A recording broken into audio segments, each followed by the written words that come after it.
at my secretary's butt.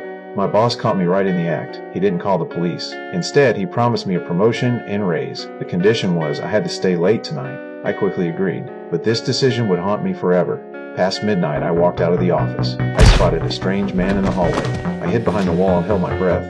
The killer dragged a body away. I found my chance to slip into the bathroom. The patrol guard had already been taken out. Footsteps echoed from outside. I closed the stall door. I stood on the toilet and crouched down low. The killer walked in. He wiped blood from his face. He called out to the guard. I saw the keychain on the guard's belt. I realized the killer could enter any time. I jumped down from the toilet. At the last second, I dove into the next stall. The motion sensor went off. I quickly stepped onto the toilet. I flushed as the killer stood up. After the killer left, I ran into a coworker working late. I told him about the killer. I led him to escape, but the elevator had been shut down. The fire exit was locked too. I told my coworker to get his phone and call for help. When he grabbed his phone, the killer was already behind him. He placed his hand on my coworker's shoulder. He signaled him to hang up.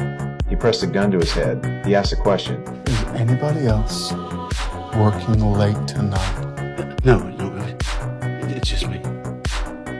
Good. The killer lowered his gun, just when he thought he was safe. The killer walked toward him with an electrical cord. I reached my desk.